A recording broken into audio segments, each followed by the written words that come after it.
CUSIL, que tiene como título ¿Cómo evalúa América Latina el accionar de grupos políticos y sociales frente a la pandemia? Balance de los 150 días de confinamiento.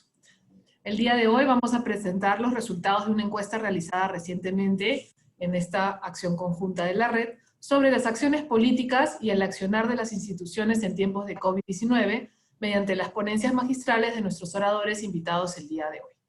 Así que para dar inicio, es un gusto presentar a los ponentes del día de hoy, empezando por Lautaro Rubi.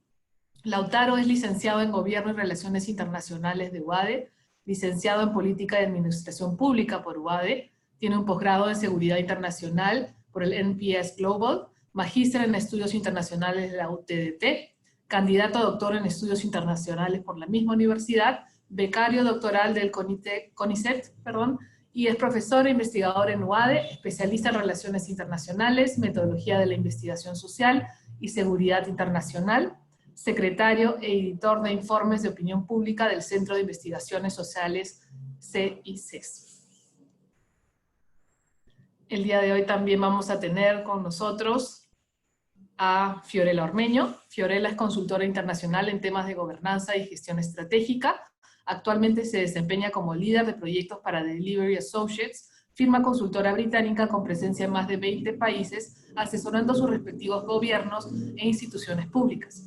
Ha trabajado en los gobiernos de las Bahamas, Argentina, Paraguay, Santa Lucía y Perú en temas de cumplimiento de resultados a partir del diseño e implementación de unidades de cumplimiento con enfoque en el diseño y monitoreo de intervenciones estratégicas.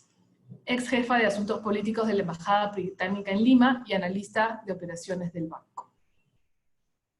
Tenemos también con nosotros el día de hoy a Jennifer Vargas, PhD, magna cum laude en Administración por Valores, máster en Sciences Politiques de la Maîtrise en Droit International et de Droit de l'Homme, profesional en Gobierno y Relaciones Internacionales, formadora y consultora en Relaciones Internacionales, acreditada por la Universidad de Buenos Aires y la Cámara de Comercio de Bogotá, auditora interna de CGS, de la norma de Derechos Humanos SA 8000. Actualmente es decana de la Facultad de Humanidades y Ciencias Sociales de la Universidad EAN, con amplia experiencia como coordinadora y asesora de proyectos de desarrollo y gerencia del RSE, orientada a la generación de valor a partir de la promoción de los derechos humanos, la equidad de género y el desarrollo de procesos de inclusión e innovación social orientados a la sostenibilidad.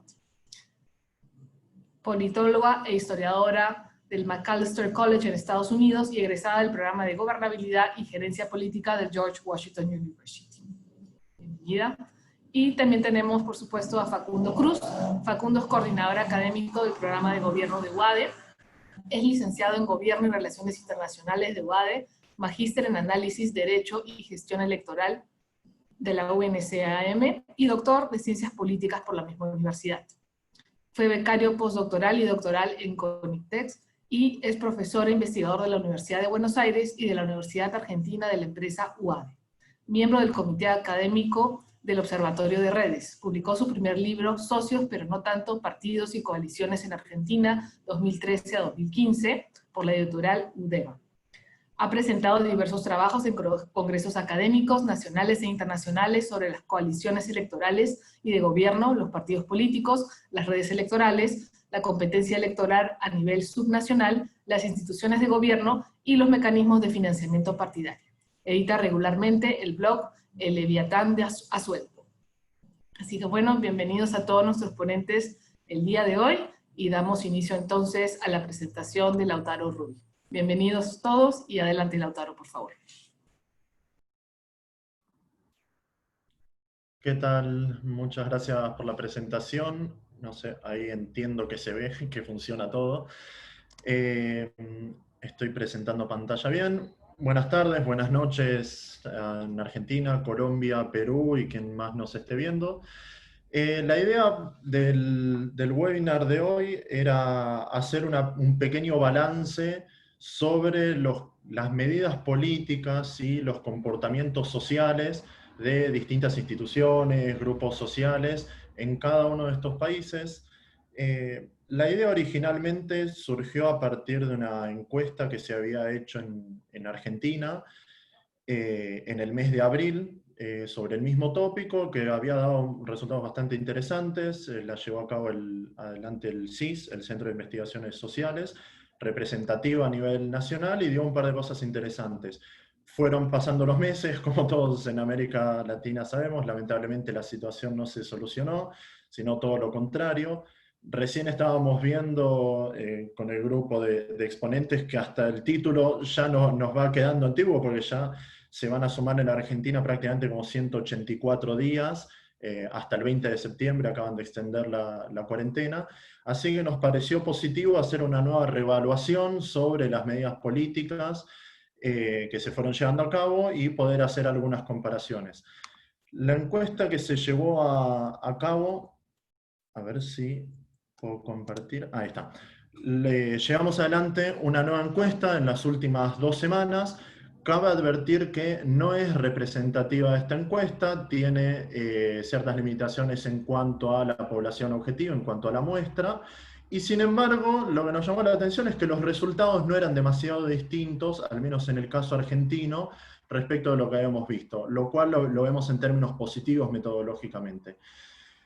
Yo a partir de los próximos 8 minutos que me quedan, simplemente voy a dar algunos números y algunas pautas de esta encuesta, y la idea para el resto de la exposición es que los expertos de cada país se puedan agarrar de estos números, pero poder expresarse libremente sobre su opinión y explicar estos resultados.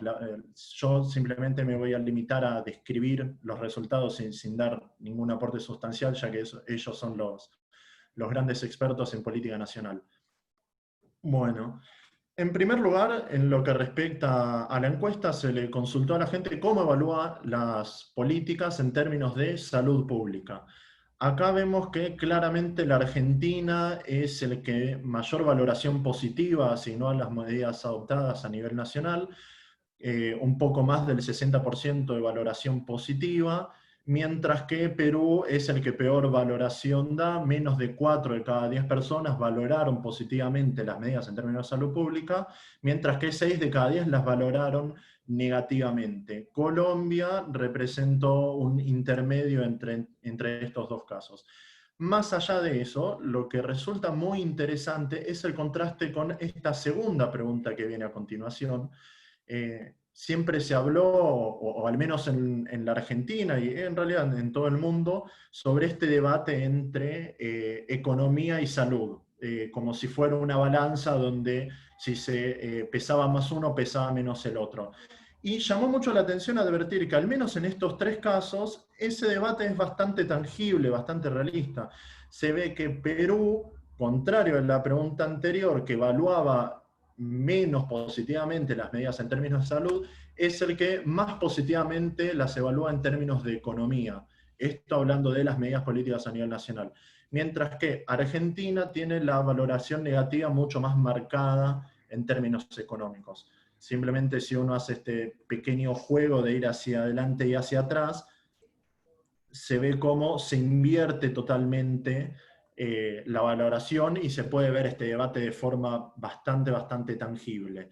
En el caso de Argentina tenemos más del 50% de la población, el 53% de la población, valorando como muy malas las políticas llevadas a cabo a nivel nacional en términos de economía, y apenas un 4% que las valoran positivamente. En el caso de Colombia tenemos un 30%, un poco más reducido, y un 2% valorándolas como muy buenas, y en el caso de Perú un 3% calificándolas como muy buenas y un 21% como muy malas. ¿Qué llama la atención de esto también? Que el porcentaje de valoración positiva extrema, por llamarlo de alguna forma, el porcentaje muy bien, es muy reducido y similar en los 3 casos. Entonces, creo que acá hay un punto interesante para hablar. Este debate economía-salud creo que da algunos hilos para tirar. En tercer lugar, y esto es en la última diapositiva en la que me voy a detener yo por unos minutos, se le consultó a la gente, perdón, se me escapó una diapositiva. La diapositiva de la satisfacción general. Satisfacción general con las medidas adoptadas, y vemos que el promedio de valoración positiva es muy similar en los 3 casos. cerca del 40% valoran positivamente la actuación de sus gobiernos, mientras que cerca del 60% valora negativamente las actuaciones de sus gobiernos a nivel nacional. Esto llama la atención que los porcentajes son muy similares en los tres casos. Otro punto que se podría destacar en el caso de la Argentina y que tal vez le da un par de hilos para hablar a Facundo cuando llegue el momento, es observar que Argentina es el que tiene las valoraciones más extremas. Tiene 10% de satisfacción fuerte, muy conforme, contra el 40% de alta insatisfacción, lo cual demuestra una brecha interesante. Y se vuelve a dar este patrón donde Colombia es el que se encuentra más promediado entre los tres casos. Finalmente, les decía de esta última diapositiva, se le consultó a la gente cuál era su valoración sobre la actuación de distintos grupos sociales durante la pandemia. Valoración en términos generales, no se preguntó nada específico, ya que el objetivo era ver cómo se percibía el actuar durante la pandemia y sobre todo durante esta etapa de cuarentena. Los promedios dieron similares, sin embargo hay algunos puntos interesantes también para tirar y que creo que van a poder desarrollar los expositores. En principio, médicos y personal sanitario son muy bien valorados, fueron muy bien valorados por su actuación, casi el 90% de valoración positiva en todos los casos. En segundo lugar, uno que personalmente me llama mucho la atención, se le preguntó a la gente, bueno, usted mismo, ¿cómo cree que se comportó durante esta cuarentena, esta pandemia? Todos cerca del 95% dijeron que se habían comportado bien o muy bien durante la cuarentena. ¿Por qué esto llama la atención? Bueno, si uno se va a la valoración de la sociedad en general, uno tiene apenas el 50% de valoración positiva en la Argentina, 27% en Colombia y el 14% en el caso del Perú. Lo que llama mucho la atención contra ese 94% en el caso del Perú, que se había percibido a sí mismo como positivamente. Ese contraste es algo típico en este tipo de encuestas, sin embargo acá es extremadamente marcado y creo que llama mucho la atención. Luego tenemos los comercios de barrio. Personalmente me llama la atención la baja valoración en el caso del Perú. Simplemente desconozco un poco más el caso y creo que sería interesante que los oradores se pudieran detener algún segundo en esto. Los maestros, el personal educativo fue muy bien valorado, casi 9 de cada 10 personas en todos los casos valoran positivamente a los maestros. Las empresas, hay ahí un intermedio con matices, entre 5 y 7 de cada 10 personas valoran positivamente. Las fuerzas de seguridad, este fue muy llamativo, al menos en el caso de la Argentina, porque había iniciado en esta encuesta que les comentaba antes, que se hizo en el mes de abril, la valoración positiva de las fuerzas de seguridad en la Argentina eran cerca del 90% valorada positivamente, mientras que ahora bajó al 50%. Bueno, eso tiene sus causas, sus explicaciones, dejaremos a los oradores.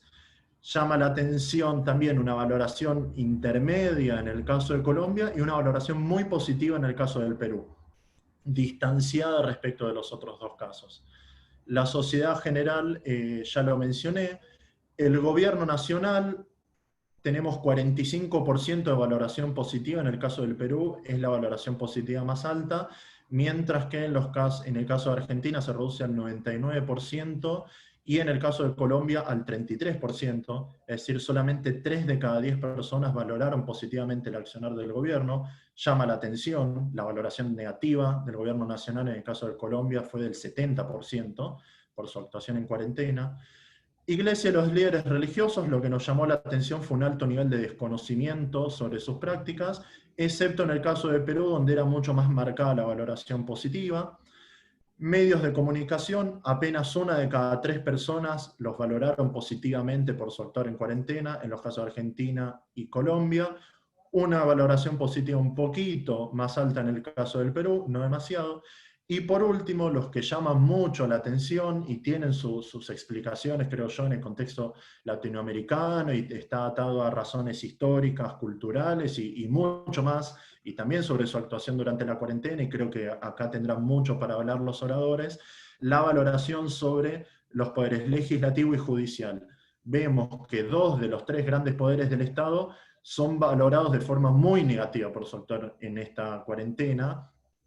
Tal vez destaca Colombia en el caso de los jueces con una valoración un poquito más alta, pero sin embargo llama la atención, y creo que esto, además de discutir sobre sus causas, se puede debatir algunos minutos sobre sus consecuencias en términos institucionales a nivel nacional y a nivel regional. Llama la atención que 2 de los 3 grandes poderes del Estado sean muy negativamente valorados por su accionar, y creo que eso tiene consecuencias importantes.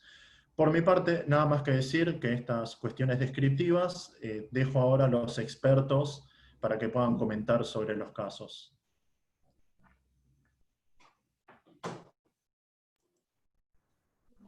Gracias, Lautaro, por tu presentación. Seguimos con el caso de Perú, por favor. Adelante, Fiorella.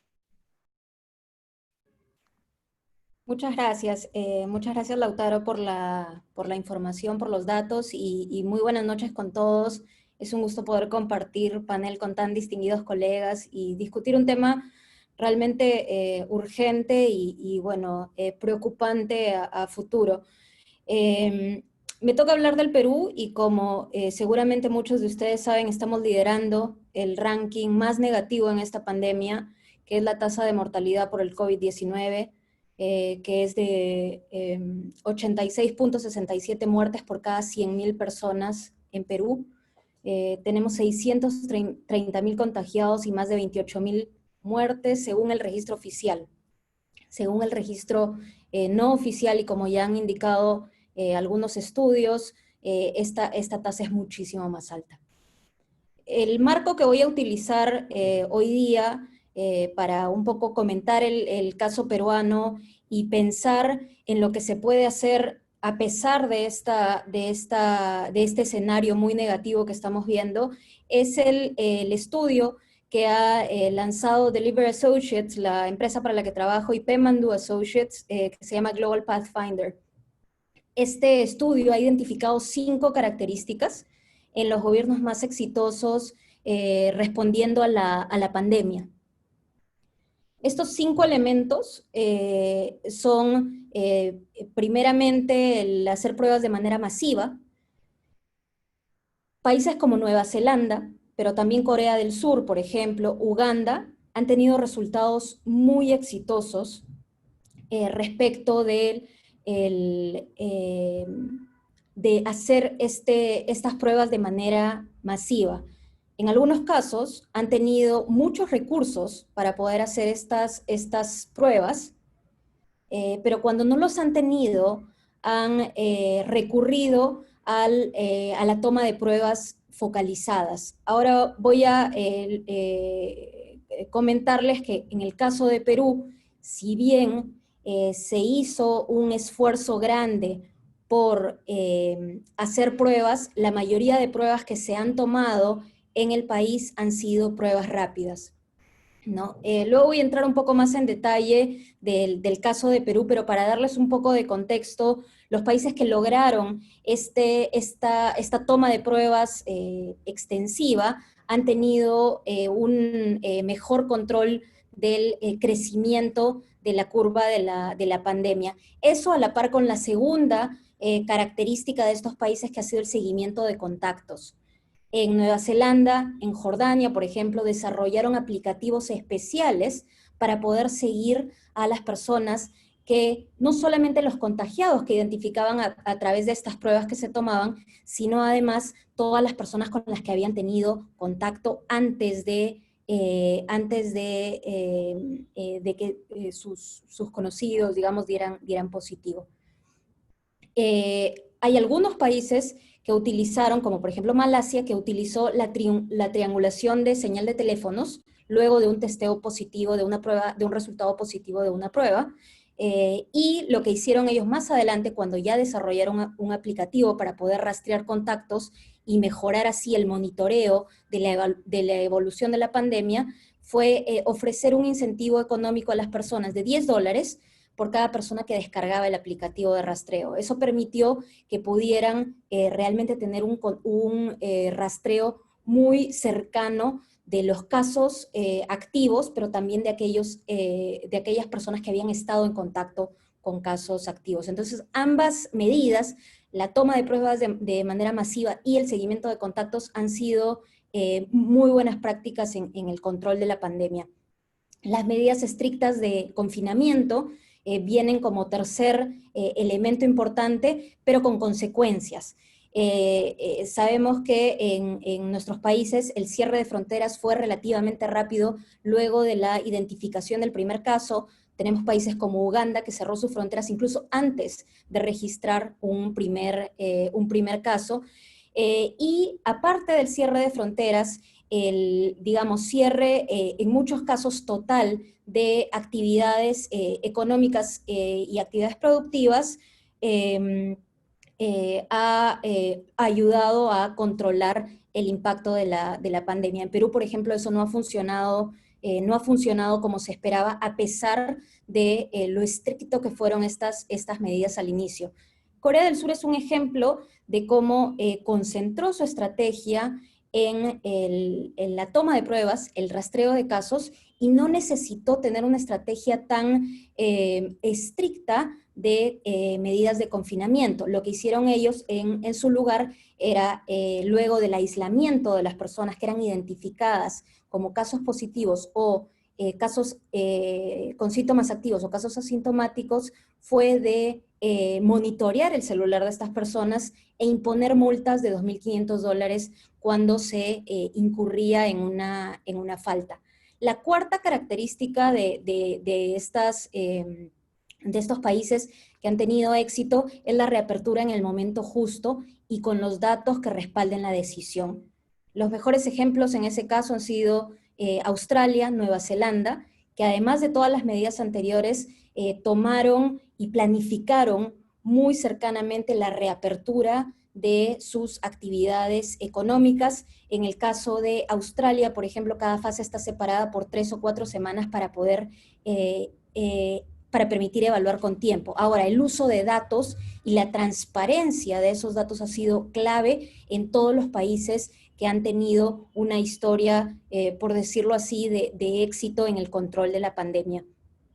En Pakistán, por ejemplo, se tomó la decisión de levantar las medidas de restricción y eso significó que los números se duplicaran muy rápidamente luego de esta reapertura. Nuevamente, no se tomaron las decisiones con los datos y con datos, digamos, tomados en tiempo real para poder tomar estas decisiones. La quinta característica de estos gobiernos ha sido las comunicaciones y el involucramiento del ciudadano.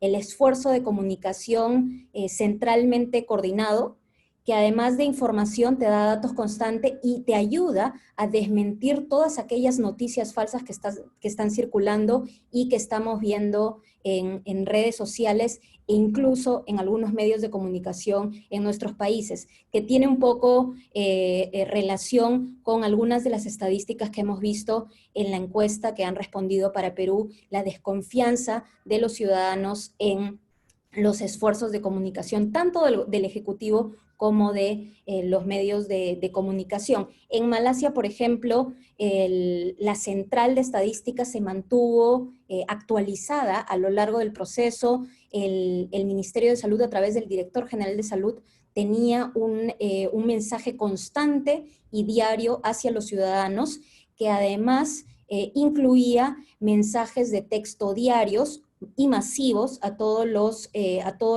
las personas que cuentan con un teléfono celular, dando los mensajes principales de ese discurso diario que se tenía con la nación. Entonces, ¿qué hizo Perú de esas 5?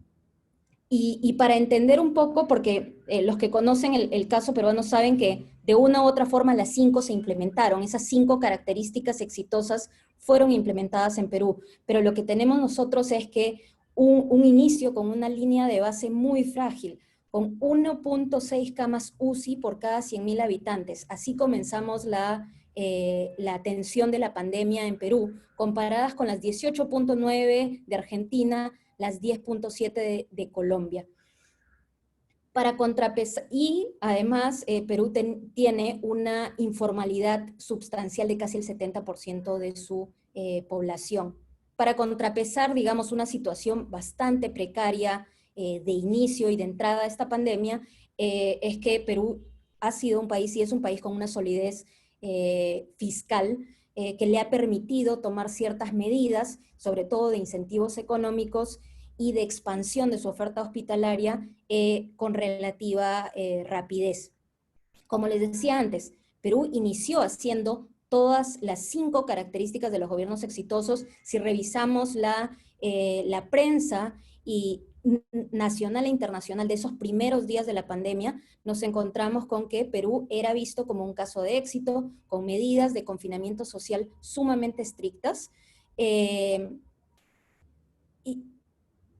Y si vemos estos 5 puntos, ¿qué cosa ha llevado que estemos pues en este primer lugar en tasa de mortalidad a nivel mundial? Características que les había mencionado, se hicieron muchas pruebas, pero pruebas rápidas, que ha llevado a una falsa confianza a los ciudadanos por el margen de error de este tipo de pruebas. Al 18 de agosto, Perú había hecho 15 tests por cada 1.000 personas. Este número incluye las pruebas rápidas. Australia, por ejemplo, había hecho 234 por cada 1.000 y había hecho 234 de las pruebas moleculares. Sin ir muy lejos en la región, Chile está haciendo 120, comparada a las 15 por cada 1.000 personas que está haciendo Perú. Perú también hizo seguimiento de casos, pero realmente con muy bajo uso de las tecnologías de información o las redes celulares. El seguimiento de casos es algo que se ha activado más recientemente, en el que las personas llaman a una central telefónica que ha además incrementado su capacidad desde el inicio de la pandemia y ha logrado responder con relativa efectividad a llamados de potenciales casos, y ha enviado equipos para toma de pruebas. Pero nuevamente el esfuerzo, si bien conceptualmente funciona, y hemos visto casos en los que funciona, la implementación no ha sido la más eficiente. Respecto a las medidas de confinamiento estrictas, Perú cerró sus fronteras y escuelas a una semana de haberse identificado el caso cero. Tuvo una respuesta muy rápida en ese sentido. El 16 de marzo se establece una cuarentena bastante estricta que cerró prácticamente todas las actividades económicas, simplemente dejando abiertos los comercios, los expendios de comida, de abarrotes, los supermercados y las farmacias, además de actividades esenciales como los bancos también.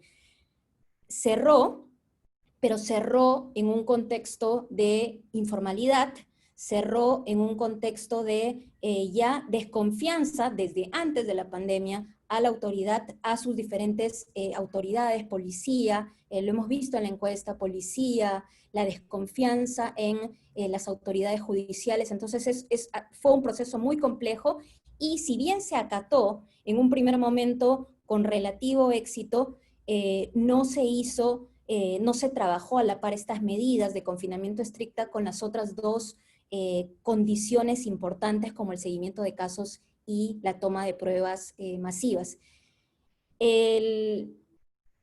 La cuarta condición, que es la reapertura en el momento correcto y basado en datos estadísticos, fue algo que no se dio.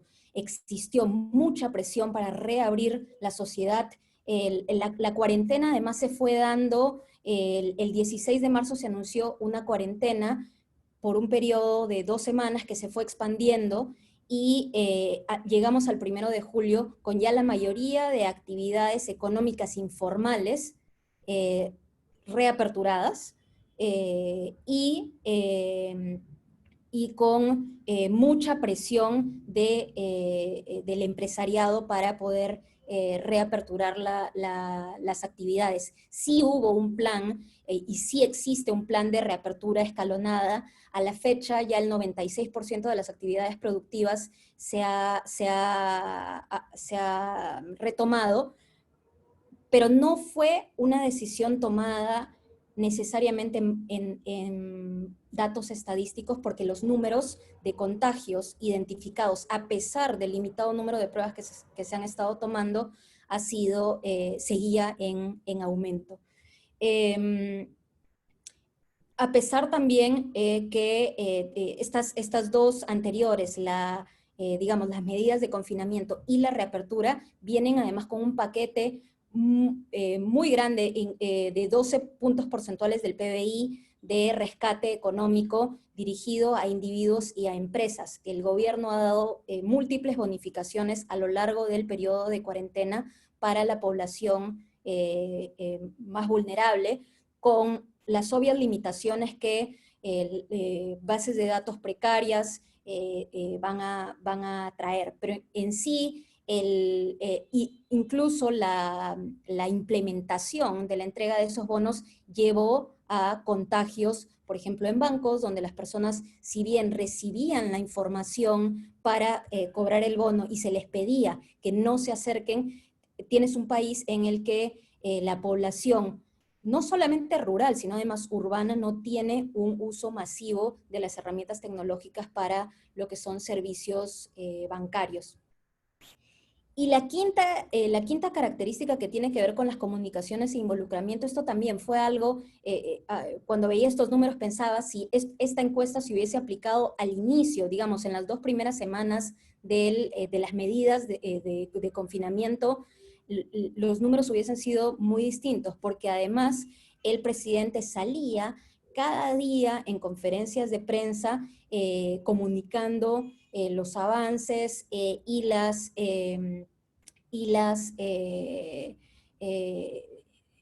los avances y las medidas que estaba tomando el gobierno, una comunicación muy fluida.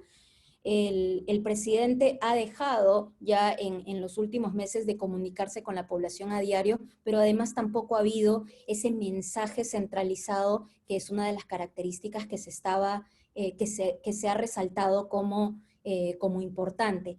La información a la que accede el peruano promedio es muy variada, con una fuerte tendencia a creer incluso noticias falsas o remedios prácticamente caseros. Y como decía antes, la prensa también ha jugado un rol en ese aspecto, pero al no tener un sistema centralizado de comunicaciones, incluso diferentes actores dentro del mismo Estado han tenido mensajes en muchos casos contradictorios, y han habido medidas implementadas en las que el gobierno luego ha tenido que retroceder. Todo esto porque tienes a muchas personas alrededor de la mesa, pero muchas personas navegando cada una desde su propia agencia y no en un esfuerzo centralizado y coordinado de manejo y de administración de la crisis. Ese ha sido, digamos, uno de los grandes problemas que nos lleva a los resultados de la encuesta y los números duros respecto de la cantidad de casos que tenemos, la cantidad de contagios que estamos viendo. Todo esto para decir que las 5 características que mostré no se implementaron de manera ideal, se implementaron digamos, de una manera discontinua, pero tampoco es tarde para poder replantear la estrategia y tener un esfuerzo centralizado para gestionar la crisis. Hay un desgaste muy grande, hay elecciones en abril del próximo año y el escenario realmente es alarmante, por decirlo menos, porque las cifras no están descendiendo y la capacidad hospitalaria ha mejorado marginalmente comparado a la cantidad de casos y contagios que se están viendo a diario, y esto contando que la toma de pruebas sigue siendo muy baja.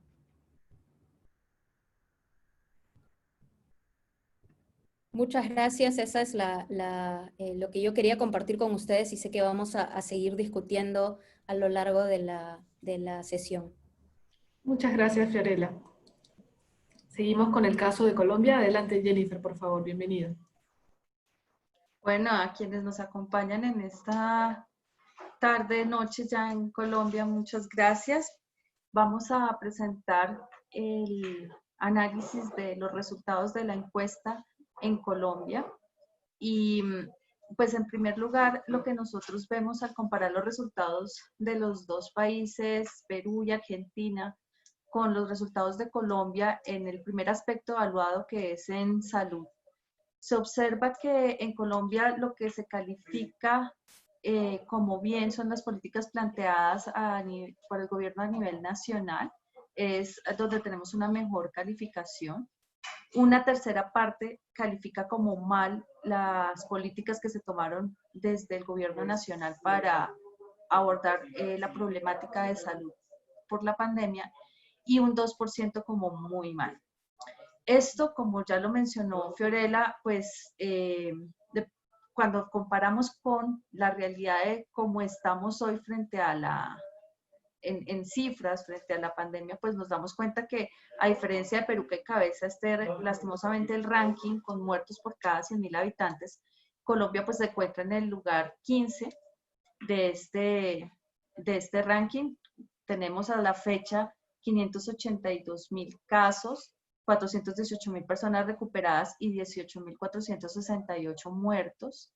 El día de hoy tuvimos 299 fallecidos y pues se dice ya por las autoridades, y hace 4 días se tomó la decisión de cambiar y pasar a una nueva fase de aislamiento, porque se dice que ya estamos entrando en la meseta, en una primera meseta de aplanamiento de la curva de crecimiento de casos. ¿Por qué esta percepción, digamos, en un 50% positiva del manejo que se ha dado en el país? Pues vemos que el país partió con 5.346 camas UCI, por ejemplo, y hoy tiene 9.791, es decir, casi que duplicó su número de camas, y esto pues también ha hecho que las personas que sientan confianza en que si sufren la enfermedad, pues no hemos llegado al colapso del sistema de salud, y pues puede ser una de las variables que determina que estos resultados se lean de esa manera por parte de la encuesta. Asimismo, pues nosotros, digamos que en esta dicotomía que presentaba Lautaro al inicio sobre el salud versus economía, pues nos damos cuenta que finalmente sí hay una mejor valoración en las políticas de salud que en las políticas económicas que se han tomado en el país. Digamos que si la apuesta era por uno de los dos en Colombia, la percepción es que se apostó más por la salud que por la economía, y pues los resultados se están viendo. En este caso, la perspectiva en América Latina es que haya un crecimiento negativo de menos 5.2% para el 2020 y con una recuperación del 3.4% para el 2021, y Colombia pues sigue esta tendencia regional. Se prevé que vamos a tener un crecimiento negativo del 2.4%, el más bajo de la región, y un crecimiento para el 2021 de 3.7%, un poco más alto que la media que está prevista para la región. Y digamos que ahí podemos entender que realmente la apuesta en Colombia fue más por la salud que por la economía. Se tuvieron iniciativas como la del día sin IVA, que fueron altamente cuestionadas porque no se siguieron los protocolos establecidos de aislamiento cuando se dio este primer día sin IVA, y a los 15 días pues tuvimos una curva creciente de contagios y de muertes por la pandemia, que hizo que se reevaluaran estas medidas del día sin IVA, que sí pues permitió también, yo creo que un aprendizaje en su momento, y que esperamos que ese aprendizaje hoy, que estamos entrando a una nueva fase en esta semana, pues lo tengan en cuenta los ciudadanos. Adicionalmente, cuando nosotros hablamos de lo que puede pasar a futuro, las perspectivas a futuro es que hay una responsabilidad muy grande para el gobierno nacional en el manejo post-pandemia. la esperanza, y esta semana que se realizó un congreso por la ANDI, que es la Asociación Nacional de Industria en Colombia, el Nobel de Economía, Esther Duflo, dijo que pues, los incentivos financieros que han sido sobrevalorados, pues son aquellos a los que debemos apostar para que haya una recuperación post-pandemia. Entonces, la lectura podría ser que en la pandemia se apostó por la salud, se perdió un poco en el campo económico, pero que en la post-pandemia pues tenemos que hacer un esfuerzo muy grande para recuperar lo que se perdió durante este año, y que el Estado tiene pues un papel fundamental con todo el tema de incentivos. Asimismo, en esta reactivación económica, la financiación y el esfuerzo, además del esfuerzo fiscal por recuperar la inversión, no debe trasladarse a la sobrecarga de los hogares, que pues han sido uno de los actores más afectados por la recesión económica, y que los sectores que han disfrutado de un tratamiento preferencial, tal vez en la historia económica, serán los llamados a tener una mayor responsabilidad en esta nueva refinanciación de la economía en los países como Colombia. Si hablamos ya de la situación, la satisfacción general con el manejo de la situación, que es el último aspecto que se estaba evaluando en la encuesta de manera general, pues nosotros encontramos que una tercera parte calificó como muy mal esa satisfacción frente al manejo que se ha dado de la situación. Solo una tercera parte está parcialmente conforme, pero un 70% muy disconforme o ligeramente disconforme con las políticas en general. Entonces, a veces también estos resultados nos dicen, estamos calificando como un 50% bien lo de salud, pero cuando ya vemos el mapa general, hay una mayor disconformidad con las acciones que se tuvieron en cuenta. Cuando ya pasamos a la valoración y al análisis del accionar de los grupos sociales frente a la pandemia, encontramos que lo que en Colombia se calificó como más negativo es el accionar del gobierno nacional, pues de la sociedad en general, con un 87%, y con un 72%, perdón. Y después está el gobierno nacional, los medios de comunicación y el poder legislativo, con más del 60%, el gobierno nacional con un 65%. Lautaro nos decía que 2 de los poderes están muy mal calificados, pero yo creería que en el caso de Colombia pues son los 3 poderes, el legislativo, el ejecutivo y el judicial, que aunque aquí representa un 41%, de todas maneras es más negativa que positiva la imagen frente a los jueces, y que el tema con la valoración en Colombia de los jueces, y pues hacíamos un poquito la discusión frente a los resultados parciales que teníamos de esta encuesta.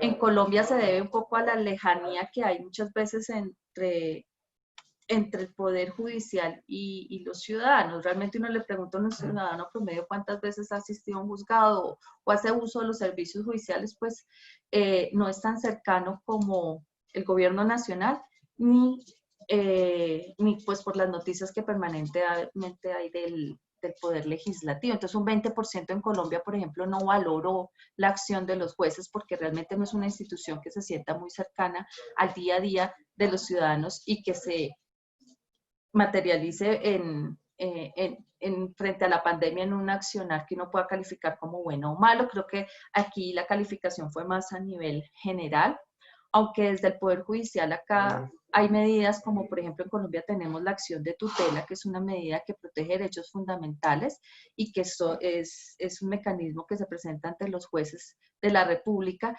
y la población mayor de 70 años, que fue una de las poblaciones que fue aislada por el gobierno de manera permanente, presentó una acción de tutela para hacer valer sus derechos y pues apelar a la responsabilidad individual y no a que exista una medida general que los aleje pues que los aleje obligatoriamente. Entonces, de pronto también eso ha incidido en que haya una percepción de pronto positiva del Poder Judicial, pero digamos que no tenemos muchos elementos para decirlo. Frente a las fuerzas de seguridad, también hay como un 50% con imagen positiva, un 50% con imagen negativa, es más, yo creo que una percepción general. Lo que sí se califica como más positivo es el accionar de quien está respondiendo la encuesta, seguido por la calificación positiva del personal médico y sanitario, y por los maestros el 87%. Frente a las empresas y los comercios de barrio, hay un 70% de personas que respondieron a la encuesta que calificaban como positivo el accionar de estos dos sectores, y la iglesia se encuentra con un 50% positivo y un 38% que no lo es. Entonces, en Colombia, tras 171 días de pandemia y 152 días de aislamiento, vemos que realmente estamos entrando en esta primera meseta con tendencia a la disminución de ese primer brote. Se van a mantener unas prohibiciones estrictas que tienen que ver sobre todo con la asistencia a eventos públicos y privados, a las aglomeraciones como conciertos, a centros como discotecas, centros deportivos, y donde hay una restricción del consumo de licor, que es digamos, lo que va a quedar restringido de aquí en adelante. Esperamos, y digamos que la esperanza en este momento está en, ojalá fuera cierto que el mejor manejo se hace por parte de las personas y que ya no necesitamos de estas medidas nacionales para poder seguir conteniendo la pandemia, y que no lleguemos a, como lo estábamos mencionando al inicio de esta sesión, que los países están otra vez entrando en nuevas cuarentenas porque realmente la responsabilidad individual no ha funcionado como debería estar funcionando. Entonces, este es, digamos, a nivel general el análisis que tenemos desde Colombia. Cedo la palabra a Argentina y después vamos a la sección de preguntas. Gracias, Jennifer. Muchísimas gracias. Adelante, José, por favor.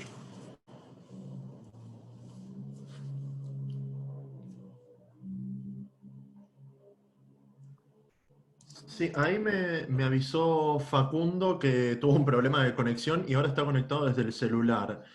Si lo pueden Okay. habilitar como host para que pueda activar el micrófono. Sí, claro que sí. A ver, unos minutos, por favor. Vamos a ir con el caso de Argentina. Cuestiones de último minuto siempre. Claro que sí, la tecnología siempre nos pone a prueba.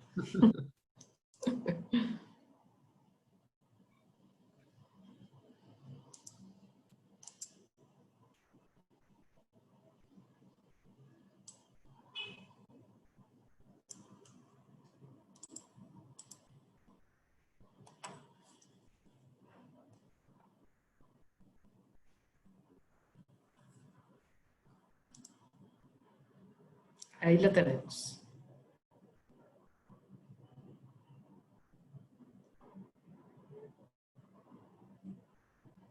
Bienvenido, Facundo, te escuchamos.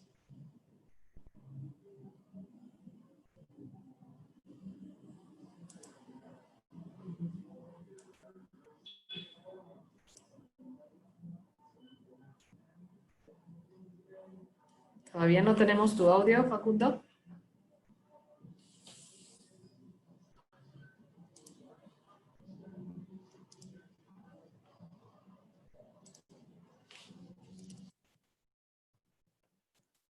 Unos segunditos más. Señor Facundo, su micrófono no está bien conectado al parecer. No lo podemos escuchar.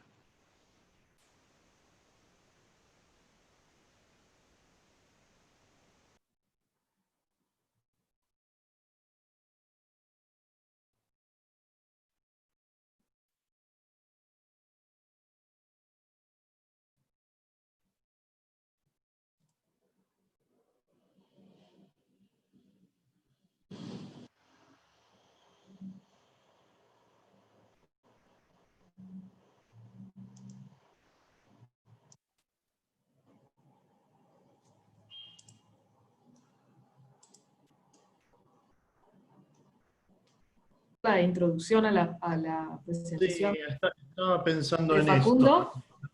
O darle 5 o 10 minutos, tal vez recapitular sobre algunas... Claro, podemos adelantar con la recapitulación. Claro que O sí, adelante, por preguntas si favor. existen. Perfecto, vamos por ese lado entonces. Fiorella, por parte de Perú, a ver, me voy a la presentación para atrás.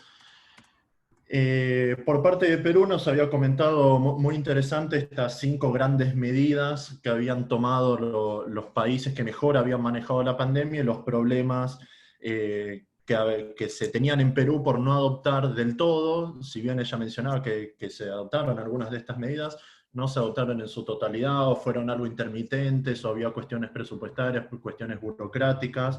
Que impidieron llevar a cabo tal vez una política de más largo plazo y con mayor perspectiva estratégica para abordar la pandemia. Nos hablaba de la cuestión del testeo masivo, de la importancia del seguimiento de casos, de la transparencia de los datos, de la comunicación de los datos.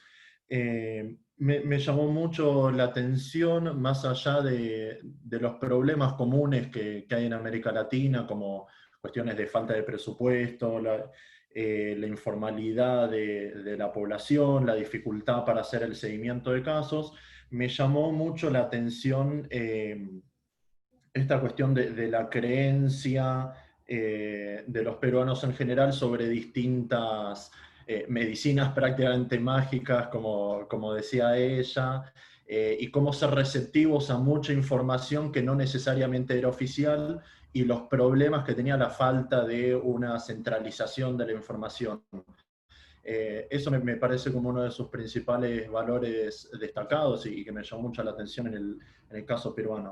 Le quería consultar, ahora no sé si la audiencia lo sabe, vamos a tener 5 minutos de nueva exposición por parte de cada uno de los presentadores, y le quería plantear 2 preguntas. En principio sobre la cuestión esta de jueces y poder legislativo, es decir, poder judicial y poder legislativo. En Perú tienen una valoración negativa muy alta, alineada con el gobierno nacional. Eso es cierto, lo mencionaba Jennifer respecto al caso de Colombia, y es cierto totalmente, si bien poder legislativo y poder judicial están incluso por debajo, los 3 poderes del Estado en realidad están teniendo problemáticas ahí, lo cual es un problema enorme en términos institucionales, sociales, políticos, etc. Sin embargo, le quería preguntar específicamente a Fiorella sobre el accionar legislativo y el accionar judicial. Me llamó mucho la atención. Y finalmente, sobre este caso extremo, esa sería una pregunta. Y la segunda sería esta diferenciación extrema entre la valoración propia y la valoración de la sociedad peruana en general. La verdad que llama mucho la atención, son justamente el grupo social, o, digamos, la persona, el individuo fue el mejor valorado, mientras que la sociedad en general fue la peor valorada. Quería saber si nos puede dar un par de palabras sobre, más allá de lo que fueron las medidas políticas nacionales, ¿por qué esta mala percepción sobre la sociedad?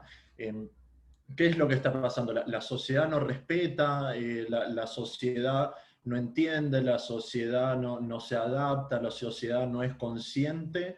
¿O qué problemática hay por detrás como para advertir una posición tan negativa sobre la sociedad peruana? Eso, por el lado de Perú, me llamó mucho la atención. Y luego, en el caso de Colombia, Jennifer nos hablaba en principio, muy interesante este debate, hizo un hincapié sobre este debate salud y economía, y cómo Colombia decidió claramente ir por el lado de la salud antes que por la economía, lo cual tenía un montón de dificultades, sobre todo en lo que sería la post-pandemia, y cómo se está empezando a hablar en los círculos políticos colombianos de el esfuerzo que hay que hacer el día de mañana. Lo cual creo que eso va a repercutir en toda América Latina, tendrá consecuencias sociales enormes. Jennifer nos hablaba de cómo se está empezando a comentar esto de, bueno, los que fueron los más los que mejor suerte tuvieron hasta ahora serán los que van a tener que poner el hombro el día de mañana, serán los que tendrán que tirar el carro el día de mañana, y eso ciertamente va a tener consecuencias, no solo a nivel económico, sino a nivel social. Pero fue interesante de Jennifer este debate que planteaba entre ambas perspectivas. Claramente en Colombia hubo una decisión. Yo creo que ahora Facundo, cuando se pueda conectar, nos va a comentar sobre el caso de la Argentina, donde también la decisión fue bastante marcada, tanto por las medidas adoptadas como por los discursos de los propios dirigentes políticos, quienes tomaron una posición muy clara al respecto.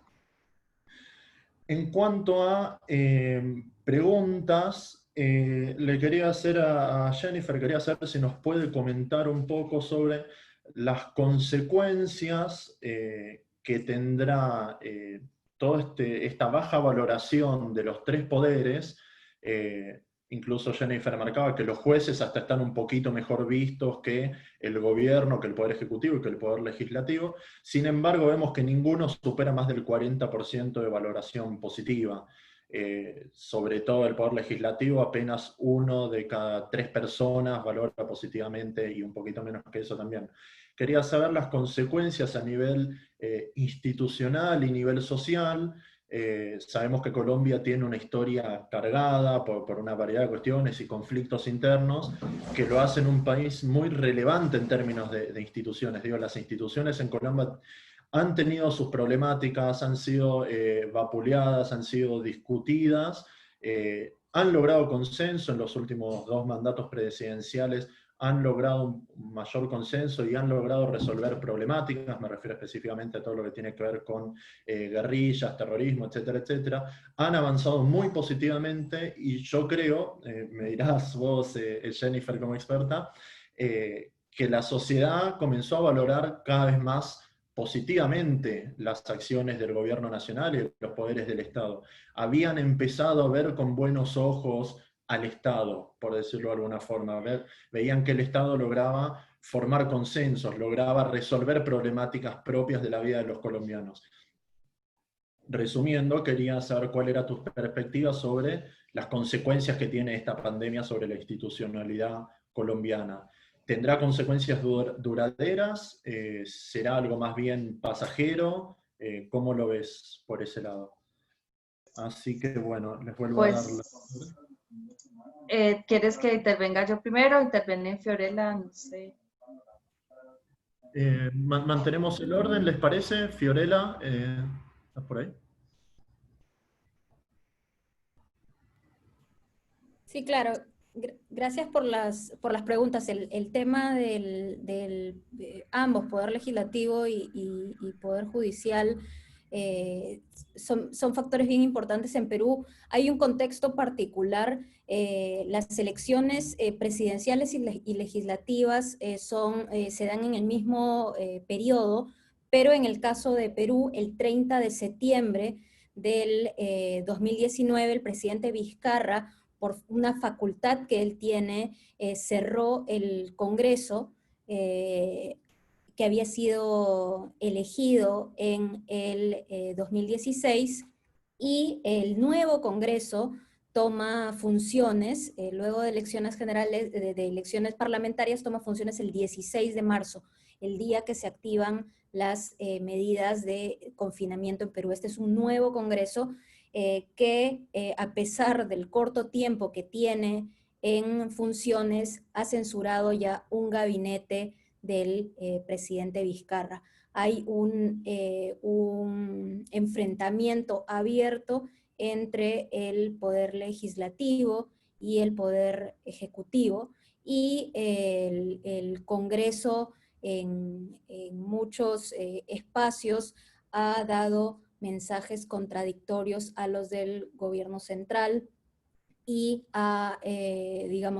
tiene ahora un proceso de censura contra la ministra de Economía, inició un proceso de censura también contra el ministro de Educación del gabinete que acaba de ser juramentado. En medio de la pandemia han habido estas confrontaciones abiertas y públicas, y la deslegitimación del poder legislativo no viene de ahora. Si revisamos las encuestas más recientes anteriores a la pandemia, hay cifras muy parecidas respecto al nivel de valoración del Poder Legislativo. Pero esto ciertamente, el accionar político del Congreso no ha sido bien visto por la ciudadanía en estas últimas semanas. Ahora, lo de la sociedad en general tiene mucho que ver con el discurso, yo diría, más reciente de los últimos 2 meses del Ejecutivo respecto de se han flexibilizado las medidas de confinamiento, y ahora depende de cada ciudadano de actuar responsablemente, de guardar el distanciamiento, y lo que vemos a diario en las noticias son grupos de personas desobedeciendo las normas. El fin de semana pasado ha habido un incidente bastante trágico que seguramente muchos de ustedes han visto, en el que una fiesta clandestina que fue intervenida por la Policía Nacional lleva a la muerte de 13 personas, 13 asistentes a esta fiesta clandestina. Entonces, eso explica un poco, diría yo, la percepción de que la pandemia no está siendo controlada. Si bien las medidas del gobierno no son, digamos, las más aplaudidas, hay gran sanción a lo que el colectivo está haciendo, por un lado la informalidad, pero por otro lado también estos espacios de reunión social que están siendo puestos con mucha visibilidad a través de los medios de comunicación y con una frecuencia diaria. Y la valoración sobre usted mismo, yo creo que pasa mucho también por ese grado de falsa confianza o de falsa seguridad que nos da, que le ha dado, por ejemplo, el uso de una mascarilla, que quizá no es la mascarilla más adecuada, que quizá no es la mascarilla que le ofrece a las personas la protección, pero hay esa confianza de que cuando yo he salido con mi mascarilla, entonces no le va a pasar nada a nadie, lo que yo haga no va a afectar a los demás. Entonces es un poco, yo diría que eso es un poco por donde va la explicación a las valoraciones que estamos viendo en esta lámina. Gracias, Fiorella, clarísimo, clarísimo. Pasamos Colombia. Sí, ¿me escuchan? Sí. Bueno, sí, Lautaro, tú pues hablabas un poco de esta consecuencia que tendría la pandemia para la valoración de los 3 poderes en Colombia.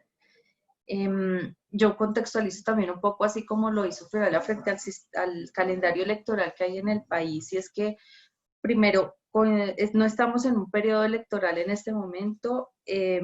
Nosotros en enero del 2020 iniciamos todos los gobiernos locales, es decir, a los alcaldes que les tocó afrontar esta pandemia, eran alcaldes que apenas estaban iniciando su periodo de 4 años, y digamos que su periodo va a estar marcado claramente por la pandemia y por el manejo que se está haciendo de la misma. Es el que permite calificar hoy la satisfacción de los ciudadanos frente a la labor que están realizando. Realmente es el primer factor en cuanto a las encuestas de satisfacción frente a la labor que realizan.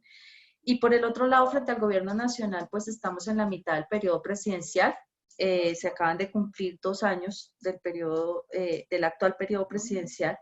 Y lo que ya se está viendo en este momento es que ha sido un año de pandemia y de la focalización de los ciudadanos en la acción presidencial frente al manejo que se ha tenido de la pandemia, pero ya después de 150 días de confinamiento y cuando ya estamos entrando pronto en ese periodo de meseta del control de la pandemia, empiezan a salir de nuevo los problemas del país.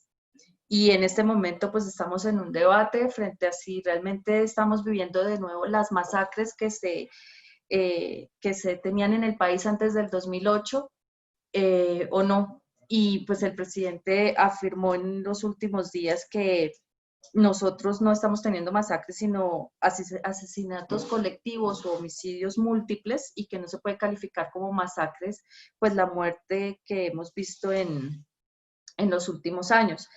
Y comparó con cifras de gobiernos anteriores diciendo que nosotros tenemos cifras menores, pero realmente si nosotros miramos las cifras de Naciones Unidas, hay un retroceso de lo que se había ganado en este aspecto en los últimos 12 años, y estamos con el mismo número de masacres que se llegaron a tener en el año 2008, donde habían empezado a disminuir significativamente. En el 2018 se presentaron 11, en el 2019 36, y en lo que va corrido este año van 33, con lo que suman 83 las masacres, o como se les quiere llamar ahora, homicidios múltiples o asesinatos colectivos. Y entonces ya ahorita el debate otra vez está girando en torno a esos problemas que nos han acompañado en Colombia, y que tal vez sirvió un poco como cortina de humo este tema de la pandemia, pero nosotros seguimos con los mismos problemas de base frente al tema del conflicto. Estamos viendo las disidencias de estos grupos que no se desmovilizaron, están muy activas. El hecho de que hayamos estado en aislamiento ha permitido que otra vez muchos actores armados se tomen muchas zonas del país, y pues todos pensando en la pandemia como que esto permitió que crecieran, y estamos recibiendo ahorita las noticias y las consecuencias de ese encerramiento que hemos tenido en los hogares, y de esa focalización en los temas de la pandemia. Entonces creo que se viene un año difícil para Colombia, porque de eso que se había ganado en estos últimos años se ha perdido, y es muy difícil volver a recuperar, y nos tomará otra vez muchísimo tiempo volver a estabilizarnos y volver a recuperar eso que se había ganado. No sé si con esto se responde un poquito a la pregunta que tú hiciste frente al impacto que tiene en la política, digamos, nacional. Sí, sí, Jennifer, muchas gracias. Sí, también muy claras las dos respuestas. Muy lamentable en el caso de Colombia, la verdad que se lamenta mucho, pero muy clara la explicación. Creo que ya lo tenemos a Facundo conectado para hablar de la Argentina. Gracias, Lauti, por el pie. Bueno, buenas noches ya a todos y a todas acá en Argentina. Buenas tardes a quienes están escuchando en Perú y en Colombia. Pido muchísimas disculpas, pero en el momento que me iba a tocar hablar, se cayó todo el sistema de la computadora. Intenté resolverlo con el celular, no pude hacerlo, no funcionaba el audio. En fin, un mamarracho de mi parte, así que pido disculpas por eso. La realidad es que quedó medio un método comparado medio trunco, ¿no? En términos de ciencias políticas, porque ya estaban peloteando entre Perú y Colombia, y Argentina todavía no la habíamos presentado, así que echándole la culpa a mi computadora, lo único que voy a hacer es hablar sintéticamente de 3 o 4 ideas que tengo en la cabeza a partir de los datos que estuvo mostrando Lauti al comienzo, y después de ahí creo que va a ser más enriquecedor el debate con mis colegas Fiorella y Jennifer para hablar de los 3 países en conjunto. Primero sí quiero resaltar que todos los datos presentados fueron procesados por Lautaro en estos días. Estuvo trabajando hasta altas horas de la noche, así que le agradezco muchísimo a él, porque estamos todos hablando de estos datos, y quien se encargó de procesarlos fue él, así que la verdad que se mandó un laburazo. Y es una encuesta que, si bien muestra datos interesantes, sí hay que resaltar, como mencionó Lautaro, que no es una... no es una encuesta probabilística que sigue ciertos requisitos de la estadística, como sí fue la encuesta del CIS que hablaba Lautaro, que se midió abril, con lo cual algunas de esas diferencias entre los casos que ahí tenemos en la placa, entre lo que resalta en abril y lo que vamos a ver en el caso específico de Argentina, que se midió en las últimas semanas, las diferencias en los números pueden deberse a la metodología con la cual se recabó los datos.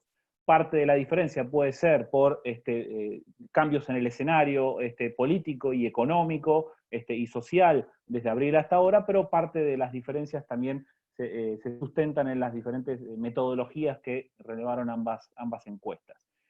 Si me pones las primeras 2 placas, Lauti, sí quiero hablar de esta grieta entre economía y salud, ¿no? Él la planteó muy bien al comienzo. y se ve claramente en esos 3 gráficos. En Argentina, en esta encuesta por lo menos, no podemos hablar necesariamente de en Argentina, pero sí en esta encuesta por lo menos releva que hay una valoración positiva en términos de la gestión de esta pandemia respecto de la salud, y no tan positiva respecto de la economía. Pero ambas valoraciones tienden a tener una réplica posterior en lo que sería la satisfacción general, ¿sí? Si en salud es más positiva la valoración a favor, y en economía es mucho más en contra, la satisfacción general como que entra a mitad de camino entre las dos, pero con una leve inclinación hacia la valoración negativa, ¿sí? De cómo está reaccionando el gobierno nacional. Esto puede tener múltiples justificaciones, que ya estamos en 150 días y vamos a 30 más. De hecho, las últimas noticias que justo estábamos discutiendo antes de comenzar hablan de que ya para el 20 de septiembre se extiende la cuarentena, entonces ya hay una cantidad de días que van generando cierto cansancio en la población, pero creo que el principal motor de ese cansancio, de ese hartazgo, tiene que ver con una recesión económica que se viene sintiendo en Argentina en los últimos 3 años, con una pandemia que acrecienta esa recesión económica, y con, claro, el sector del comercio, distintas actividades económicas que se ven perjudicadas porque las medidas de restricciones han acrecentado aún más esa crisis, ¿no? En estos sectores específicos. Entonces, la débil o negativa valoración que se hace sobre las medidas económicas se ve reflejada en esos datos. Esto no quiere decir que el gobierno no haya hecho nada, el gobierno ha hecho y ha tomado muchas medidas, pero se nota en esta encuesta que no parecen ser valoradas como suficientes. Respecto a esas medidas, me refiero al ingreso familiar de emergencia, también al Estado aportando a las empresas privadas con el pago de los salarios, lo que se conoce como el programa ATP, ¿sí? El de los salarios, y el ingreso familiar de emergencia, que se conoce como el IFE. Creo personalmente, opinión estrictamente personal, que tal vez hay un punto negativo en la discusión respecto de la carga impositiva para el ciudadano de a pie, para los pequeños comerciantes.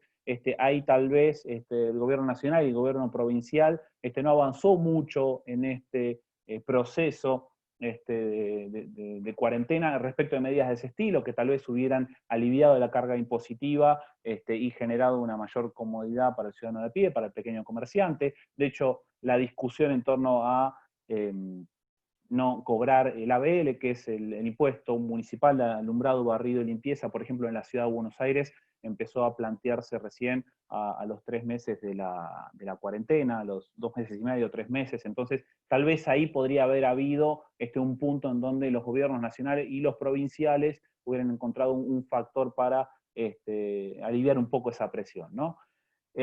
Lauti, si podemos pasar no a la encuesta de abril, sino a la que muestra los detalles que estamos discutiendo ahora, para mencionar 2 ideas generales y ya pasar a la discusión con mis colegas, incluso a las preguntas de los estudiantes que hace 1 hora y cuarto que nos están escuchando y tal vez estén interesados en preguntar y en discutir con nosotros. Lo que muestra esta encuesta es que hay una valoración positiva de aquellos actores que podríamos mencionarlos como individuales, que están atados a atender o ofrecer ciertos servicios en esta situación de cuarentena. Entonces son muy bien valorados los maestros, son muy bien valorados el personal médico y de salud, que ya en la encuesta de abril ya se venía viendo, se mantienen esos números. Sí, el personal médico es bien valorado en todos los países, eso se nota también en Perú, en Colombia, pero en otras encuestas que han hecho de otros países y de otros continentes, están en el frente de batalla y todos muestran porcentajes similares. Se nota una caída respecto de la encuesta de abril, ¿sí?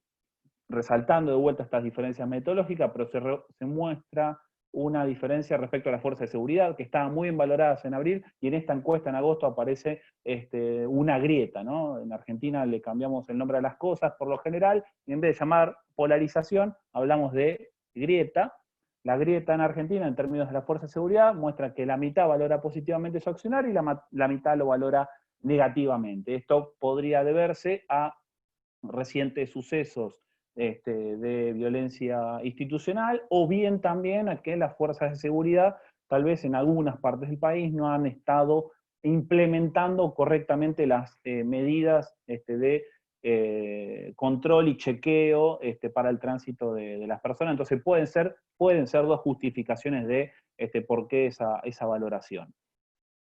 Lo que sí a mí me llama la atención de estos datos es que los tres gobiernos, los niveles de los gobiernos en tres niveles, el gobierno nacional, el gobierno provincial y los gobiernos municipales, tienen menos de la mitad de valoración positiva, siendo el peor de los tres el gobierno nacional. Que la encuesta de abril mostraba los tres, no solo con valores muy altos de apoyo de la ciudadanía, sino que estaban los tres juntos en torno al 80%. Entonces acá ya se empieza a ver que quienes son los tomadores de decisiones respecto de extender o no la cuarentena, de restringir la circulación o de habilitar, quienes tienen la decisión ejecutiva de hacerlo, están empezando a pagar el costo de tomar esas decisiones porque ya tenemos menos de la mitad que lo apoyan. Y lo que sí se mantiene es, respecto a la encuesta de abril, medios de comunicación con una valoración no tan positiva, el Poder Legislativo que cae bastante respecto de la valoración de abril, y el Poder Judicial que se mantiene en niveles muy, muy bajos. En Argentina hubo un debate muy importante respecto de cómo tenía que sesionar el Poder Legislativo, si de manera presencial, si de manera remota, de manera mixta. Eso llevó 1 mes y medio de discusión hasta que se definió un protocolo. Y de hecho hoy en día oficialismo y oposición están peloteando todo el tiempo con qué se discute en el Congreso en esta agenda en cuarentena, en esta agenda legislativa en cuarentena, si se vuelve a sesiones presenciales, si se avanza hacia un modelo mixto, se discute constantemente el proceso legislativo. Esa discusión parece manifestarse en estas valoraciones, y el Poder Judicial ya con valores muy, muy bajos, es de todas las evaluaciones la que peor índice de positividad le da. Esto, sin embargo, coincide con otras mediciones que se hacen en tiempos de no pandemia, en tiempos de no cuarentena, como las mediciones del Latinobarómetro, que tienden a evaluar a los poderes de turno con bajos niveles de confianza. Con lo cual, en momentos como por ejemplo el Latinobarómetro. Entonces, por ejemplo, en tiempos de no cuarentena, los poderes de turno no le generan confianza a la ciudadanía porque tienen valores cercanos al 20%, los partidos políticos tampoco lo tienen, y esto parece replicarse también, por lo menos en esta encuesta que estamos evaluando. Así que ahí tal vez hay alguna cuestión que habría que empezar a trabajar. Bueno, además de que se me cae la computadora, mi mascota tiene ganas de participar de la actividad, así que se cruzó delante de la cámara. Ya para cerrar, hay una cuestión para ver y para estudiar con, bueno, qué tanta confianza le están transmitiendo los políticos a su ciudadanía, dado que es central esta cuestión, porque son esos propios políticos tomadores de decisiones los que hacen sostener la confianza en el funcionamiento de la democracia, en el funcionamiento de los sistemas políticos y sobre todo en el funcionamiento y las relaciones entre los tres poderes. Lauti, traté de hablar menos de 10 minutos, no sé si pude, pero creo que ya podemos habilitar para el intercambio y el peloteo. Muchas gracias.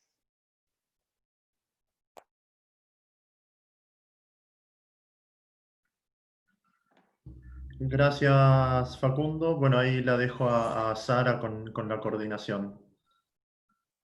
Muchas gracias, Lautaro. ¿Me escuchan y me ven bien? Sí, sí. Bueno, pues Sí. excelente ver el resultado de esta encuesta y haber escuchado estas perspectivas comparadas de nuestros invitados y nuestras invitadas. Tenemos varias preguntas del público, entonces yo voy a empezar con una para Fiorella. ¿Cómo Perú, con los protocolos estrictos recientes, no logra las estadísticas deseadas, a diferencia de Guayaquil, Ecuador, que ha reducido drásticamente sus números en fallecidos e infectados? Respecto a las relaciones entre la desconfianza de los partidos políticos, aquí pues quizás no tenemos las verdades absolutas, pero Fiorella, ¿cómo ves tú ese comportamiento contrario frente a las medidas que han tomado otros países, y que en Perú y también en Colombia hemos tenido protocolos muy estrictos, pero tenemos unos resultados diferentes? ¿Cómo lo ves tú?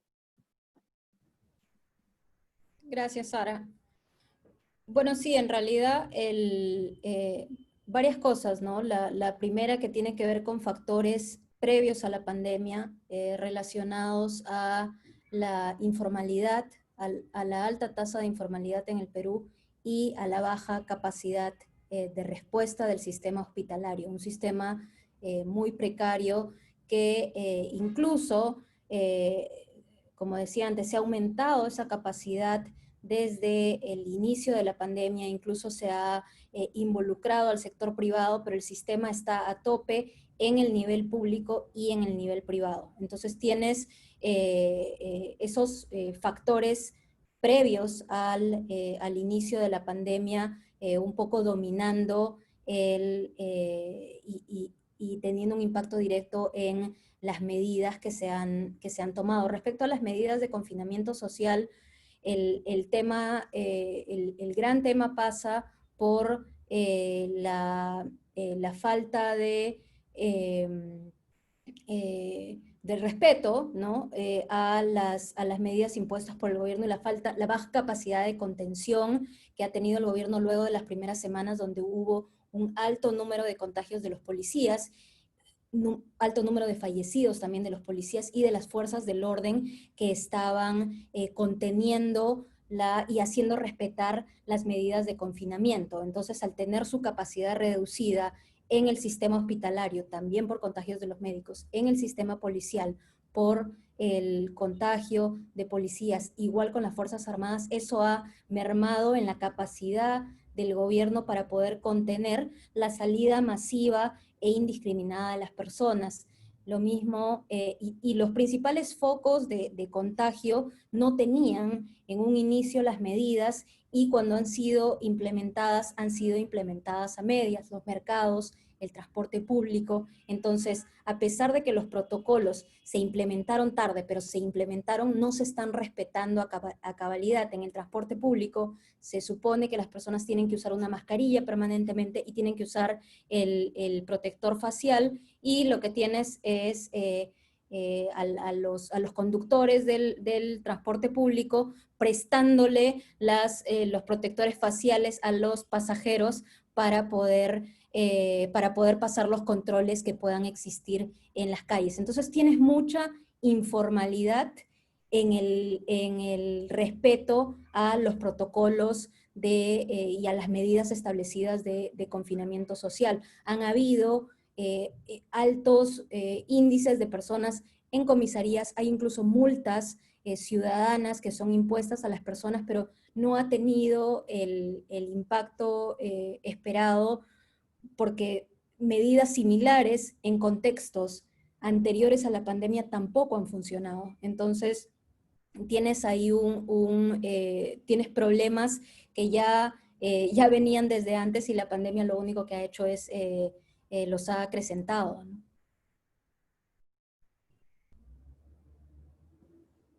Muchas gracias, Fiorella.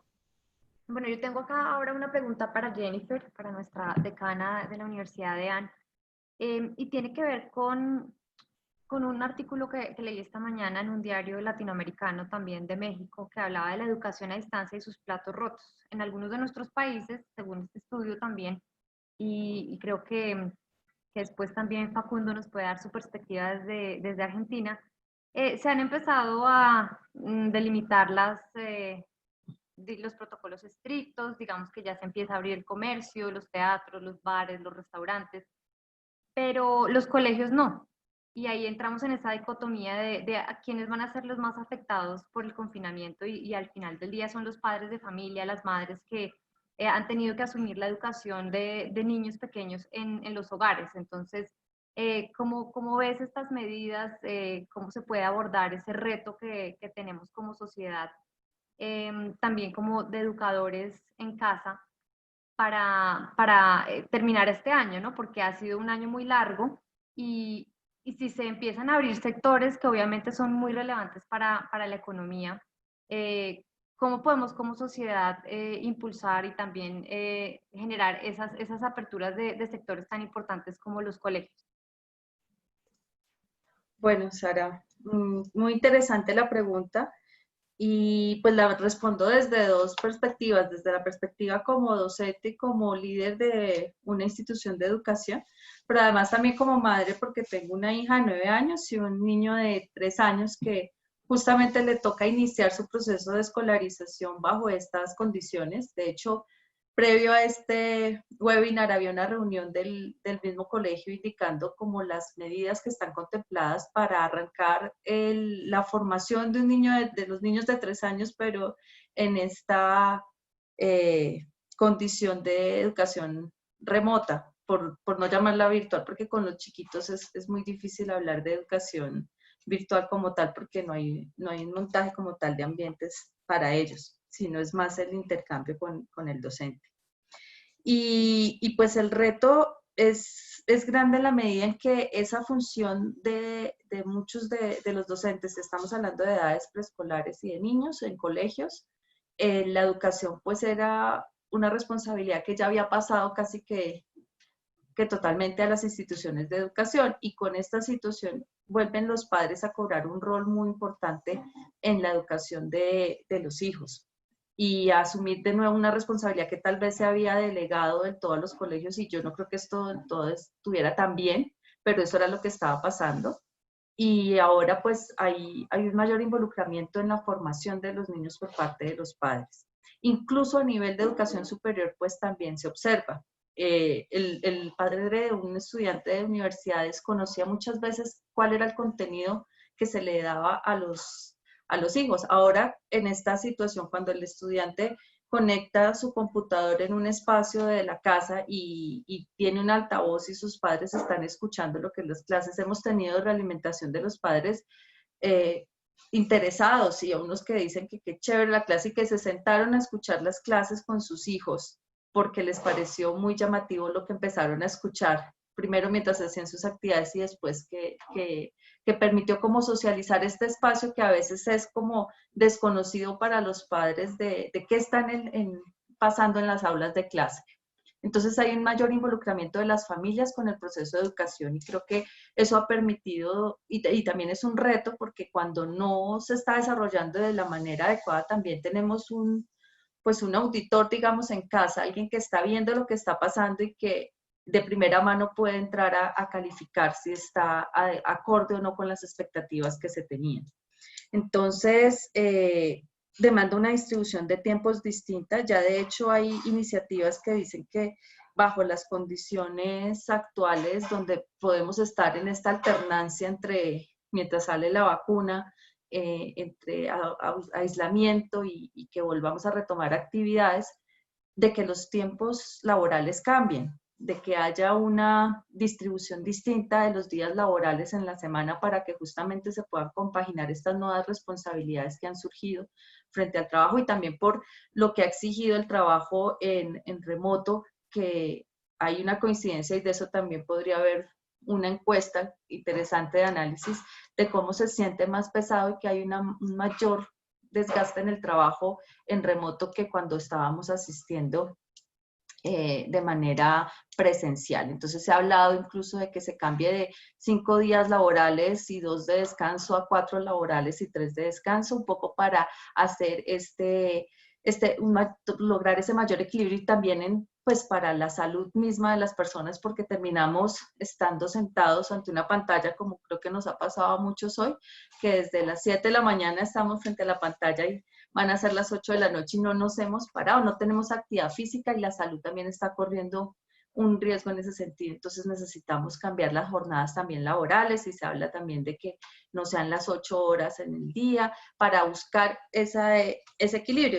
Y en la educación nos lleva a repensar, y ya incluso dentro de la universidad lo hemos visto, si uno sigue bajo estas circunstancias, también los horarios que teníamos para una presencialidad pueden no ser los más adecuados para estas condiciones, y entonces hay que hacer unas adaptaciones frente a esa nueva realidad, y que según lo que se habla, puede que no sea la primera, la única pandemia que conozcamos o la única situación que nos toque vivir en aislamiento. Entonces, el reto es eso, y los protocolos ya de el regreso como tal, lo estamos viviendo en este momento. Hay una restricción de mantener el distanciamiento, entonces todas nuestras infraestructuras tienen que cambiar. Se está hablando pues de los 2 metros, pero además toda esa autodisciplina del autocuidado, de podernos lavar constantemente las manos, de tener los elementos necesarios para protegernos cuando estemos interactuando, y con los jóvenes pues es más difícil. Me pareció muy interesante una pregunta que había en el chat de cómo podíamos las universidades y los centros de educación ser parte que es una tarea que nos toca realmente en este momento, porque si ya estamos haciendo un llamado a la responsabilidad individual, desde los centros de educación tenemos que formar a la ciudadanía también para eso, y no solamente a nuestros estudiantes, sino a la comunidad en general, y generar unos espacios donde podamos generar esa conciencia del autocuidado y del cumplimiento y de la necesidad de cumplir esos protocolos para que podamos continuar con nuestras actividades, y que otro aspecto que nos preocupa mucho, que es el económico, pues no se vea afectado, porque si no nos cuidamos,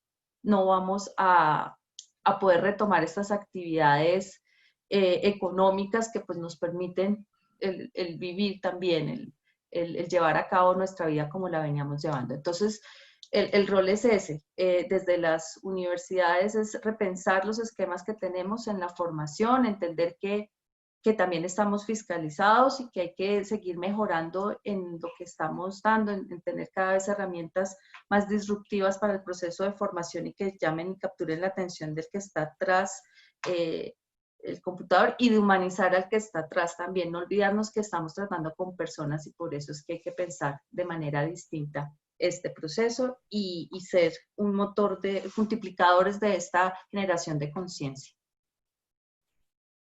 Muchas gracias, Jennifer. Facundo, ¿nos quieres dar tu perspectiva desde Argentina en esta misma línea y uniendo también a lo que planteó Jennifer de las preguntas del público, el rol de las universidades en esta educación del colectivo y cómo las universidades también pueden ejercer un rol interesante en esa educación como sociedad que tenemos ahora también, de nuevos hábitos, de pensarnos como un todo, ¿no? Es interesante que en la encuesta en general todos nos calificábamos muy bien desde la perspectiva individual, pero mal como colectivo.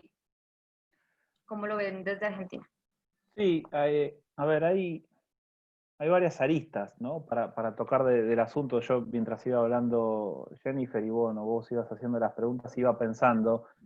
Creo que el primer punto para pensar, y conecto con la última parte, me parece que no son solo las universidades, las instituciones que contribuyen a esta formación en el rol de ciudadanía y de ciudadanía responsable. Creo que la cadena arranca antes con la educación inicial, la educación primaria, la educación secundaria y después la educación universitaria. Es todo parte de una cadena de formación en donde vamos transmitiendo valores, aspectos positivos de respeto al prójimo, de cuidado individual, de respeto a la sociedad. Entonces toda esa cadena tiene que estar bien conectada. Las universidades podemos hacer mucho trabajo en eso, pero si la cadena no se viene construyendo desde antes, entonces es poco lo que por ahí le podemos llegar a aportar. Y lo que sí hay una dificultad, que creo que es algo que le ha pasado a todos los países, no solo a los países latinoamericanos, pero que todos en el momento que entramos en cuarentena para protegernos de la pandemia empezamos a ver qué hacían otros países y tratar de aplicar las mismas medidas. Y lo que sí estuvimos viendo fue que en Europa hubo países que empezaron a abrir las escuelas y posteriormente tuvieron que cerrarlas porque los mecanismos de protección y de cuidado que implementaron no resultaron de todo bien. Se discute mucho sobre el modelo francés, el modelo israelí, pero pareciera ser que son modelos que tampoco funcionan del todo bien porque han tenido que volver a cerrar las escuelas. Y acá me parece que hay una cuestión importante a tener en cuenta, y es que hasta tanto no exista una vacuna, cualquier medida de apertura es probable que tenga que ser considerada de ser retrocedida porque no va a generar los efectos, por ahí no genera los efectos esperados. Y el aprendizaje que nosotros tenemos y que estuvimos viendo es, si imitamos a Europa y a Asia respecto de cómo ir cerrando todo, ya estamos viendo que cuando ellos quisieron empezar a abrir, sobre todo las escuelas, se generaron problemas que no tenían previstos porque dispararon contagios en distintos centros educativos. Entonces, eso me parece que es un tema complicado que todavía no terminamos de dilucidar cómo hacerlo. La escuela sin duda funciona como un espacio no solo de educación, de instrucción, sino también de contención, ¿no? Lo levantaba muy bien Jennifer. Los chicos y las chicas están acostumbrados a ir a la escuela, y no solo para aprender, sino para tener un espacio de socialización en donde los directivos, los profesores funcionan también como ámbitos en donde ellos se sienten contenidos y bien, y cuando eso ya no está presente pasa a estar dentro de la casa, y eso también genera muchos desafíos, ¿sí? Todos encerrados en una casa, tienen también que trabajar y ejercer sus funciones profesionales y al mismo tiempo estar pendiente de la educación de los chicos y de las chicas, entonces eso también cambia la dinámica diaria. Y acá voy al punto que quería hacer. Hay familias que lo pueden hacer y hay familias que no pueden hacer porque no tienen las condiciones estructurales en sus viviendas para poder hacerlo. Y en donde muchos de esos chicos y esas chicas iban al colegio porque tal vez las condiciones estructurales en sus viviendas no eran de las mejores, y sin el espacio de la escuela, entonces pierden también ese espacio de contención. Con lo cual lo que muestra esta pandemia es que las diferencias están cada vez más acrecentadas. Y esto probablemente tenga un impacto en el mediano y en el largo plazo. Aquellas escuelas que no tienen las condiciones estructurales para pasar a un formato virtual, entonces genera dificultades en la educación de los chicos y las chicas, y eso lleva a que se atrasen o se dificulte el progreso en los programas, y haya alguna consideración o evaluación, que como se está haciendo desde el Ministerio de Educación Nacional, de extender el año lectivo hasta el año que viene y empalmarlo con el siguiente año lectivo, porque no están las condiciones estructurales para hacerlo. Entonces, uno puede pensar un modelo de gestión enteramente virtual, un modelo de gestión mixto, pero para eso tiene que haber condiciones estructurales favorables a eso en las casas y en las escuelas. Si uno piensa un plan de desarrollo, tiene que entender que hay una diferenciación, y no es lo mismo pensarlo para instituciones educativas privadas que para instituciones educativas públicas. Y los países latinoamericanos, en ese sentido, creo que muestran una diferenciación estructural bastante marcada, y es precisamente lo que hay que tener en cuenta a futuro. La realidad es que yo personalmente no tengo una receta de cuál es el mejor modelo para implementar. Lo que sí sé es que países que empezaron a abrir tuvieron que cerrar de vuelta las escuelas, y que todavía no está resuelta cómo puede ser el mejor modelo de gestión educativa en esta situación de cuarentena, cuando todavía no tenemos una vacuna para cuidarnos entre todos y todas. Muchas gracias, Facundo. Bueno, ahora le doy la palabra a mi colega Paula de UAR. Muchas gracias, Sara, y muchas gracias a todos los oradores. La verdad que el tema es un tema candente, un tema que está hoy en día en todos lados, y lo interesante de esta actividad, nos vamos a quedar todos pensando, ¿no? Nos vamos a ir a dormir, a cenar, y pensando en todo esto que estuvieron hablando, que fue tan interesante, y todos los oradores de su perspectiva nos mostraron qué sucede en los tres países. Y algo interesante de esta actividad es que no solo los oradores han sido oradores internacionales, sino el tema, el contenido de este webinar fue 100% internacional, ¿sí? Pudimos comparar y ver qué pasa en diferentes países, no solo en los países de los cuales vienen los oradores, sino también lo que sucede en el mundo con esta pandemia. La verdad que muy interesante, no tengo mucho más para sumar con respecto a los datos, porque bueno, los especialistas nos han dado mucha información y muy interesante, que seguramente vamos a poder seguir hablando de esto mucho tiempo más, sobre todo teniendo en cuenta que en nuestros países se están alargando las cuarentenas. Por mi parte, agradezco a todo el público, a los oradores, a mis colegas de EAN y de USIL, con quienes formamos parte de la red, Los invito a todos a seguirnos en los próximos webinars, el próximo viernes 4 de septiembre, 20 horas Argentina, 18 horas Perú y Colombia. Tenemos un nuevo webinar, un tema totalmente diferente, que es nutrición inteligente en tiempos de confinamiento. Así que los invitamos a seguirnos en este ciclo de webinars internacionales. Muchas gracias a todos y buenas noches. Muchas gracias. Muchas gracias, un placer compartir con ustedes. Sí, lo mismo. Gracias a todos y Muchas todas. gracias por la invitación y por la organización del evento a todos. Gracias. Muchas gracias, Igualmente, buenas muchas gracias. noches. Hasta la próxima. Hasta luego, muchas gracias. Hasta luego, buenas noches.